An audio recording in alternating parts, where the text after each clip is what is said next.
Recently, in one of my Patreon Q&A threads, I got this question from Kevin Dragos. How was Snoke able to create a mind bridge between Rey and Kylo when he didn't know where in the galaxy Rey was?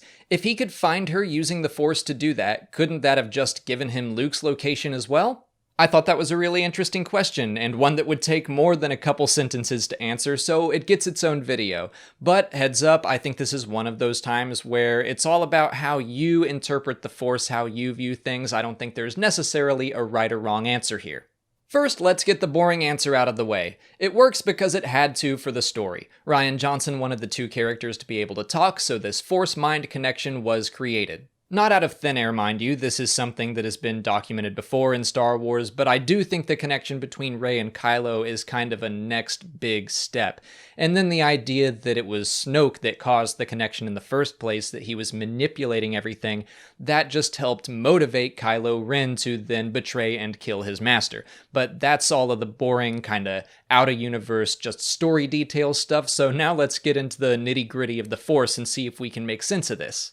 So in-universe, how did Snoke do it when he had never even met Rey before? How did he pinpoint her out on Ahch-To without being able to see where she physically was? Before it was revealed that Snoke was the cause of Rey and Kylo's connection, I assumed it was all coming from their interactions in The Force Awakens. The Last Jedi novelization builds on that moment as well, and we know that within those few seconds or minutes, they formed a very strong bond in the Force. I have to imagine that failed interrogation by Kylo Ren is the basis for their ability to communicate in The Last Jedi at all. I think Snoke was able to use that familiarity in his apprentice to then find Rey in the Force, but I don't necessarily think that means he had to physically pinpoint where in the galaxy she was. To go back to the novelization for The Last Jedi, there are a number of references to Luke and Leia's connection in the Force. When Luke reconnects himself on Ahch-To, he quickly recognizes Rey as a beacon burning brightly in the Force, and then he senses Leia. He knows that she is far away, but that's all. I imagine Snoke did something very similar with Rey. He probably used Kylo's familiarity with her as a starting point, and then just sensed her out in the galaxy somewhere, and I think that probably wouldn't be too hard, especially if she is, as Luke described, a beacon burning brightly in the Force. But then he could connect their two minds and they could communicate, but that wouldn't translate every little detail like their physical locations. Kylo even says he can't see Rey's surroundings, but he does react when Luke enters his field of vision. Even though there were some physical components to their connection, I don't think it was enough for Snoke to determine where in the galaxy Rey was.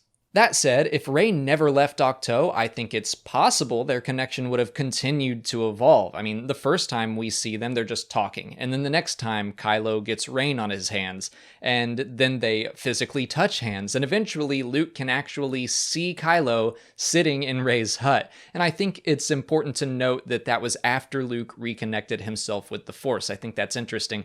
But maybe that was like a fallback plan of Snoke's, that maybe as they continued to interact, they would have gotten more and more details about where they were. And yeah, maybe Snoke could have used that to pinpoint where in the galaxy Luke was.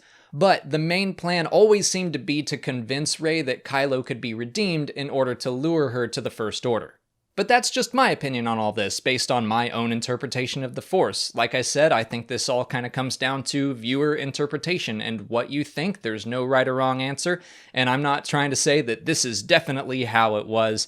I just thought that Kevin's question was a great jumping off point for a civil discussion. So let's do that. What do you guys think? How do you think that Snoke was able to bridge Kylo Ren and Rey's minds through the Force without knowing where Rey was? Let me know in the comments. Let's, again, keep it civil down there. But if you haven't already, please like this video, subscribe to the channel, follow us on Twitter, Instagram, and Facebook, and consider checking out our Patreon page. As always, thanks for watching, and may the Force be with you.